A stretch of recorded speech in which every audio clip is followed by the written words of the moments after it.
बिस्मिल्लाहिर्रहमानिर्रहीम। Dear students, आज जो हम पढ़ने जा रहे हैं वो पेरिफेरल नर्वस सिस्टम है। तो पेरिफेरल नर्वस सिस्टम एक्चुअली हमारे बॉडी पार्ट्स जो हैं उनका कनेक्शन कायम करता है सेंट्रल नर्वस सिस्टम के साथ। तो आपने पिछले लेक्चर के अंदर सेंट्रल नर्वस सिस्टम के दो पार्ट्स पढ़े थे, यानी ब्रेन और स्पाइनल कार्ड। तो यानी ब्रेन और स्पाइनल कार्ड से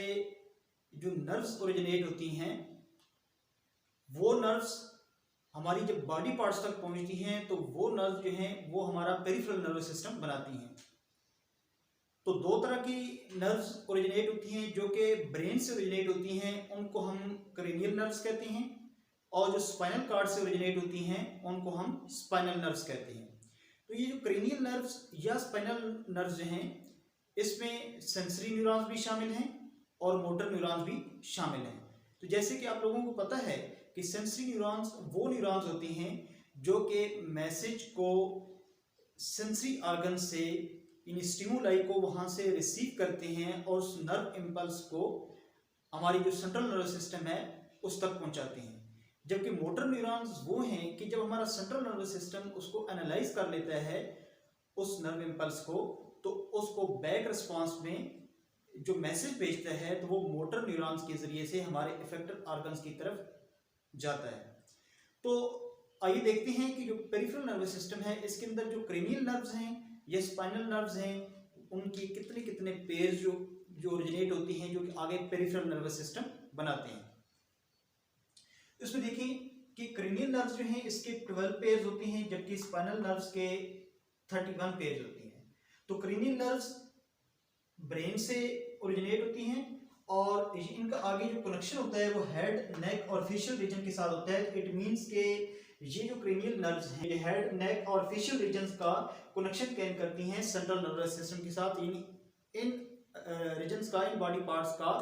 सेंट्रल नर्वस सिस्टम के साथ कोऑर्डिनेशन का काम इन नर्व्स के थ्रू होता है। और जो स्पाइनल नर्व्स हैं जो कि 31 पेयर्स हैं, ये आगे है स्पाइनल कार्ड से जब ओरिजिनेट होती हैं तो ये आगे डिस्ट्रीब्यूट हो जाती हैं आर्म्स के अंदर, लेग्स और ट्रंक रीजन के अंदर जाती हैं। इट मींस कि ये जो स्पाइनल नर्व्स हैं ये राब्ता कायम करती हैं इन रीजन्स का सेंट्रल नर्वस सिस्टम के साथ कनेक्शन कायम करती हैं। अच्छा, अब जो स्पाइनल नर्व्स हैं यानी स्पाइनल कार्ड से जब ये नर्व्स निकलती हैं तो दो रूट अख्तियार करती हैं। एक उनका डॉर्सल रूट होता है और एक वेंट्रल रूट होता है। तो जो डॉर्सल रूट है वहां पे सेंसरी न्यूरॉन्स होती हैं और वेंट्रल रूट के अंदर मोटर न्यूरॉन्स होती हैं। तो ये जो स्पाइनल नर्व्स हैं, ठीक है, जो स्पाइनल कार्ड है, आपने जो पिछला लेक्चर पढ़ा था तो उसमें आपने एक स्पाइनल कार्ड का फंक्शन पढ़ा था कि जो रिफ्लेक्स एक्शन है वो एक इसका स्पाइनल कार्ड का फंक्शन है कि यानी कि हमारे इन रीजन से बाज़ औक़ात, जैसे मैंने आपको कल एग्जांपल दी थी कि जब हम हाथ किसी गर्म चीज़ को लगाते हैं तो हाथ पहले खींच लेते हैं, लेकिन यह है कि उसकी तपश का जो टेम्परेचर का एहसास है वो हमें बाद में फील होता है। वो एक रिफ्लेक्स एक्शन हुआ है। तो वो यही होता है कि उस जगह से जो सेंसरी न्यूरॉन्स हैं उस मैसेज को जैसे ही स्पाइनल कार्ड तक पहुंचाते हैं तो स्पाइनल कार्ड उस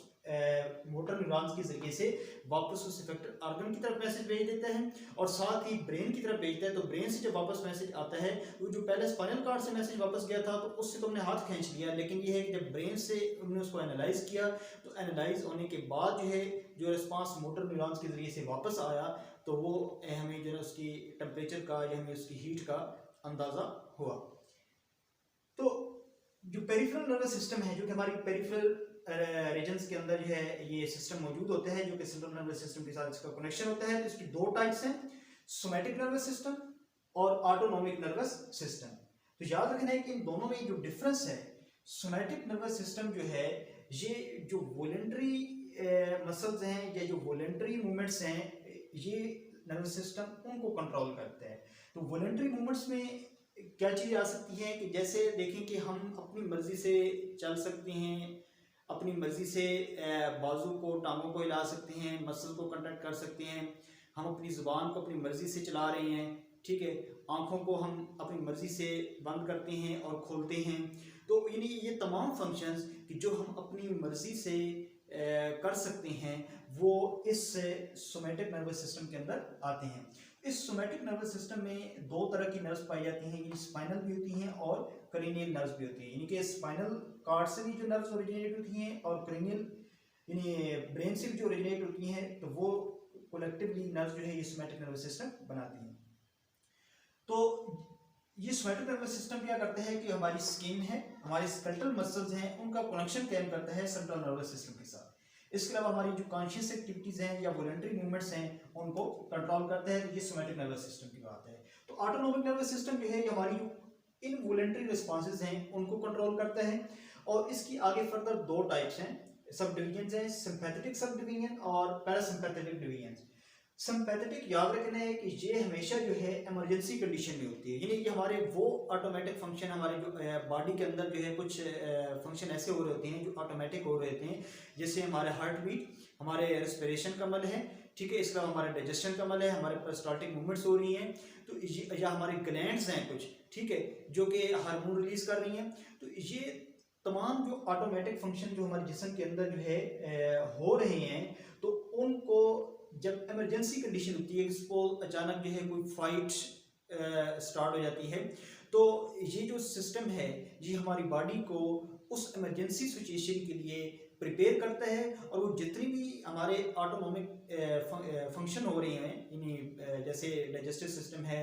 या हमारा हार्ट बीट है, तो जैसे आपने देखा होगा कि किसी भी इमरजेंसी सूरत में हमारा हार्ट बीट जो है यानी ब्लड प्रेशर तेज़ हो जाता है, तो ये इस तरीके से उन तमाम फंक्शंस को अपने कंट्रोल में ले लेता है और बॉडी को प्रिपेयर करता है उस इमरजेंसी सिचुएशन के लिए। तो इसमें जस्ट जो है स्पाइनल नर्व्स इन्वॉल्व होती हैं। जबकि जो पैरासिम्पैथेटिक ऑटोनोमिक नर्वस सिस्टम है, इसमें क्या करता है कि जब बॉडी रेस्ट कंडीशन में आती है, या नॉर्मल वैसी ही रेस्ट कंडीशन में हो, या इमरजेंसी के बाद उस स्टेट से जब निकलती है वापस नॉर्मल हालत में आती है, उस वक्त जो है ये पैरासिम्पैथेटिक डिवीजन जो है ये डोमिनेट हो जाता है, और उन तमाम फंक्शंस को जो कि पहले जो है इस कंडीशन में, इमरजेंसी कंडीशन में, वो अपने नॉर्मल रूटीन से ज़्यादा उन्होंने काम करना शुरू कर दिया था, यानी कि ब्लड प्रेशर का ज़्यादा हो जाना या हार्ट बीट का तेज़ हो जाना, तो उसको नॉर्मल लाने के लिए जो है ये पैरासिम्पैथेटिक डिवीजन जो है ये इन्वॉल्व होती है, ये डोमिनेट हो जाती है और उन तमाम बॉडी फंक्शंस को दोबारा वापस रिटर्न करती है अपनी नॉर्मल हालत में। It returns the autonomic function of the body to normal situation after the emergency, यानी कि ड्यूरिंग रेस्ट कंडीशन। इसमें क्रेनियल नर्व्स इन्वॉल्व हैं, जिसमें वैगस नर्व्स हैं और इसके अलावा स्पाइनल नर्व्स हैं, यानी कि बहुत सारी क्रेनियल नर्व्स और उसके अलावा जो है स्पाइनल नर्व्स जो हैं ये इन्वॉल्व होती हैं। तो ये था आज का टॉपिक कि पेरिफेरल नर्वस सिस्टम जो है, जो कि हमारे सेंट्रल नर्वस सिस्टम का हमारी बॉडी पार्ट्स के साथ जो है कनेक्शन कायम करता है, और इसमें स्पाइनल नर्व्स भी शामिल हैं, क्रेनियल नर्व्स भी शामिल हैं। इसके अलावा इसकी जो दो टाइप्स हमने पढ़ी हैं, यानी ऑटोनोमिक नर्वस सिस्टम और इसके अलावा जो है